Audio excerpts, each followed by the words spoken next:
Hello everybody, welcome to EXP number 15? That was number 12, 13, 14, 15, bingo! EXP number 15. So this is the third one out of that collection of 4 that I've picked up over the weekend. I still gotta get the 4th one around, but this is the 3rd. And then after that, we got another special guest coming up, and then another after that. That's where things get real interesting, huh? But this is a 1985. We can tell by a few reasons. Bubbleback, so if it's an EXP, and if it's a bubbleback, then we're talking 84 up. Same with black taillights. That type of C-pillar sail panel. That one's an 82, an 83, the tic-tac-toe. 80s and 85, so I'm down too far. Get this, the kind of finned set, which the LN7s also had. Anywho, still Frog Eye up front, as you saw. Still an EXP. But the bigger telltale for 85 would be the VIN. If we look at the VIN number, it'll show on the 10th digit. For 85, it will be F. And 84 is E. 83 is D. 82 is C. 81 is B. But obviously, there were no 81 or 80 EXPs. The last couple pieces that you can tell apart 84 and 85 from, steering wheel. 85s, they all got squared off. 84s are more rounded, like the Euro Escorts are. And the 85s, they also have a rubber bellowed shift boot. You can see it's rubber square, as opposed to the kind of, this is still rubber, but it's fake leather. It looks like leather, but it's rubber. This is what all the 81s through 84s have. So if you're able to see those couple details, you can tell this apart from the 84, no problemo. But what's there to tell about this thing? Well, there's a few things going on. One of which is, I don't know why. I don't know if this is a stock thing, but this does not have a lower center console. I mean, it's got the micro console, like what Escorts had. And then it's got the little ashtray add-on underneath the dashboard. This is what cheap Escorts got. They got that. Let me show you what a spec'd out Escort gets, huh? Alright, sadly, I don't have a higher trim 84 or 85 with me, or later even.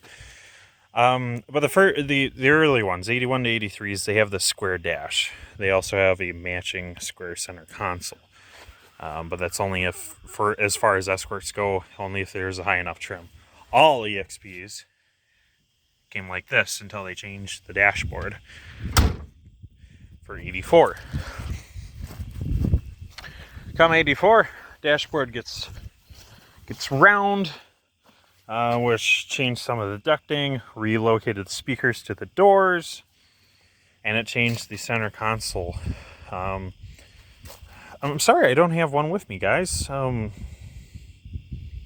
This is news to me. Up until now, my only 84 EXP is a turbo model.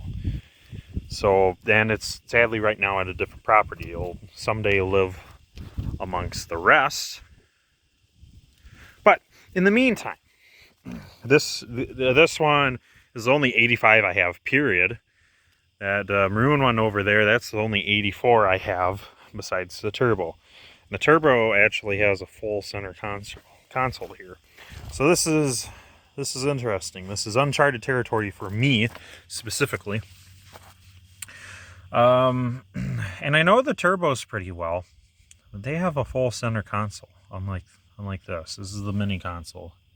Almost every Escort is like this, unless you have a GL or higher. Um, Anywho, what does this guy have for options? Well, you can see it doesn't have the lower center console, so it's kind of low on trim. I believe this one. Okay, this one. It looks like this one has rear speakers. Yes, someone beefcaked them pretty good. So maybe this one didn't have rear speakers. I gotta do some investigation.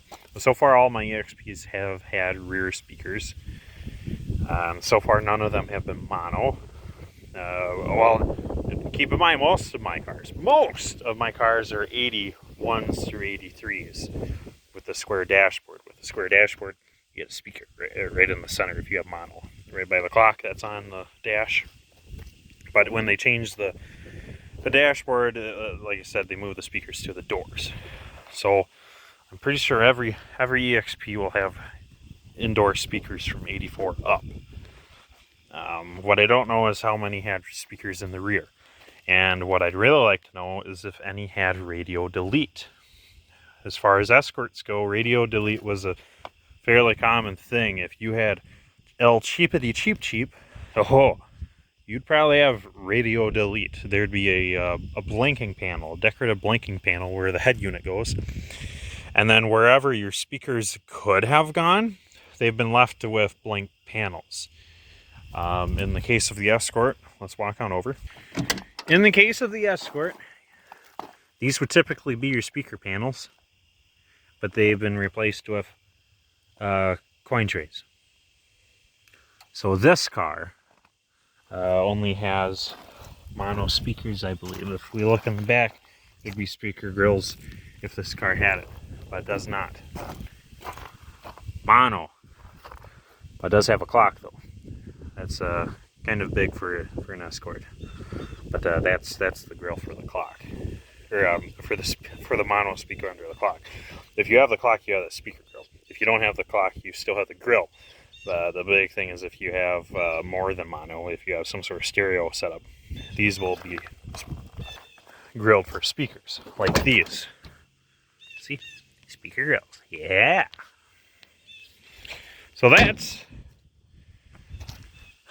is that. And it'll take me a little while to figure out what this car had from the factory for a sound system.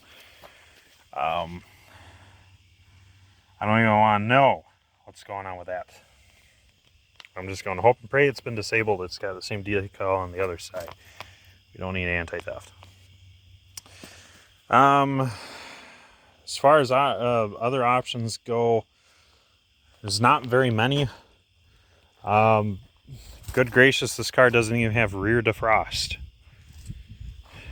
This is very low trim. Let me go show you a bubbleback that does have one. Hey, look at that. Bubbleback with rear defrost. Now this is very interesting because as far as 82s and 83s go, rear defrost was standard equipment. We'll walk on over to an 82. I don't even think you could opt to remove it. I think you just naturally had it. The only cars that did not have it up until this point were Escorts. This one in particular actually has it. Rear defrost. You can see the lines faintly, but they're there. But for whatever reason, the 84 and the 85 that I just picked up, no rear defrost. Cheapity cheap. It's not like it's saving weight. We're talking about the weight of one wire, the very light thin wire strips that go onto the glass, and then a one switch. Yeah, I can't comprehend why these do not have that. That's something I'll have to look through the catalog and the price guides, option list, yada yada, maybe even Marty reports to narrow that down. Again, I wish I knew these 84s and 85s better. But we'll get there. Now that we have some product, we can explore and divulge. Otherwise, that's about it. There's no AC. It's just the standard 5-speed transmission. At this point in time, I believe the Escorts come with 4 speeds, but these guys were only 5s or auto, I think. I'd have to double check. I think 4s might have been optional. It's not the original paint job, but it's the original color. This car, I could show you the door jamb tag. But this car was factory as bright red with a black bottom. So that's how it is now. But I know it's been repainted. There's a couple things that give that away. One, these would normally be black. This is faded, but look at that one, black. But 84 is Ford. For some reason, a lot of them do have painted pillars. But if I can open the door again, we'd be able to see some sort of overspray or masking line if it was black and just got shot red. God, no, look at that. This one always had red A-pillars. Again, that's kind of an 84 up thing. 82, it was in 83s. They were always black around all the windows. But that right there is the original paint. And if we have it next to the faded respray, you can tell it's a little different. But I bet when this was first shot, it looked pretty nice. The other telltale, it's overspray on the taillights. And you can see their poorly masked taillights ended up in them getting some bright red on the taillights. It's unfortunate, but happens. But that's about it inside. There's no sunroof. I don't know how many other interior comfort features there were. It doesn't have the ratcheting up and down seats. Pretty rare, very desirable. No tilt steering column, again, very desirable, crazy rare. Underneath the hood, we have a 1.6 high output. So the 80 horsepower version of the motor. Still carbureted, and this is the intake system for those 84s and 85s. Most Escorts were like this during this time period too. Interesting note is the header. For 84 and 85, it turns out the high output headers, they're long tubes headers without the bungs though. There's no bung for an O2 sensor.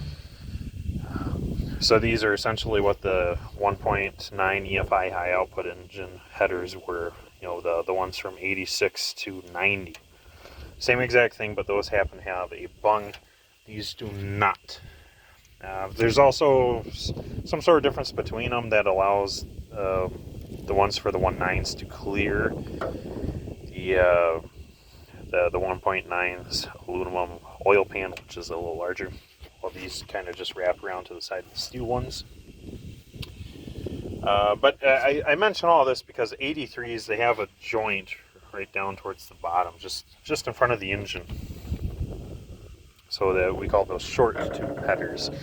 It's a 4 into 2 like this is, but then the 2 into 1 after that happens right down at the bottom, while this carries through the back of the engine. Up front, yep, you can tell from here there's no AC. That would be underneath the alternator, the compressor pump. We go around to the side, there's no power steering. And we saw on the steering wheel there's no cruise control. So this guy is pretty low on the options list. Doesn't mean it's anything less special. I mean, the 84 and 85 EXPs are kind of hard to come by, at least as non-turbos. What's interesting, and that's interesting because supposedly there were only about 10,000 turbos made from 84 to 85. But our 84 and 85 production shows that they had only made like, 20,000 of these per year, for each of those 2 years. It's kind of odd. A little up in the air. These are some of the pieces of info I'm trying to nail down. as far as my plans for this one, this guy's actually in pretty good shape. You saw that there was a dead squirrel in the front driver floorboard. But otherwise, this thing's in okay shape. There's a lot of moss growth on the outside.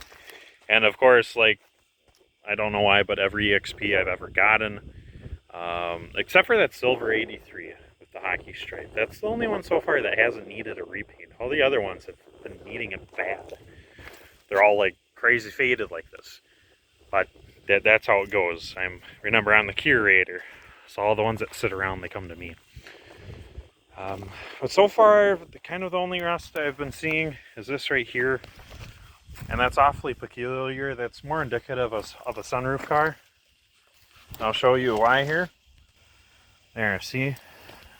Yeah, the same thing going on in this otherwise pristine 81 Escort. Sunroof.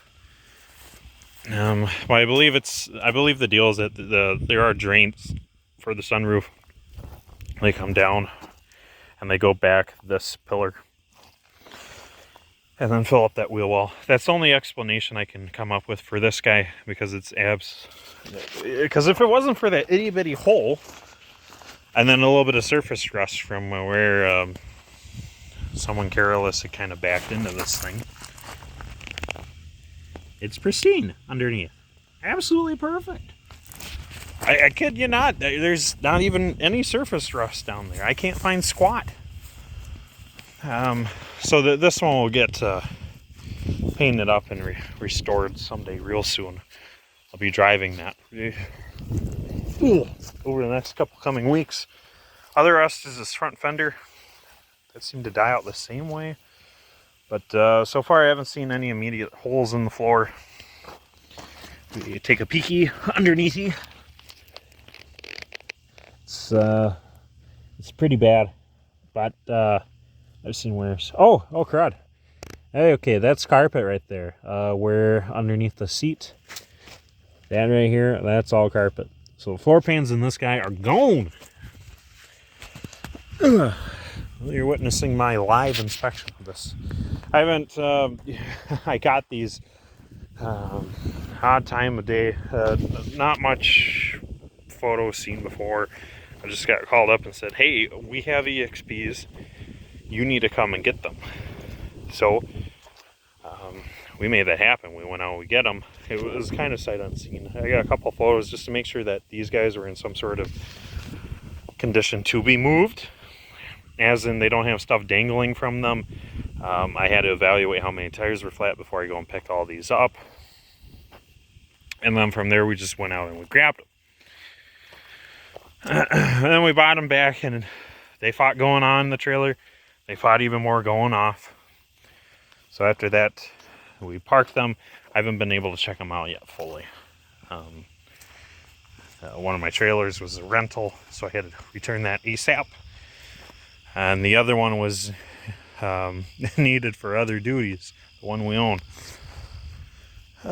So I haven't been able to spend too much time with these guys. The time you're spending with them is all the time I've been spending with them. Not very much, sadly, but it's still pretty neat. Still love seeing these things. I love seeing new ones.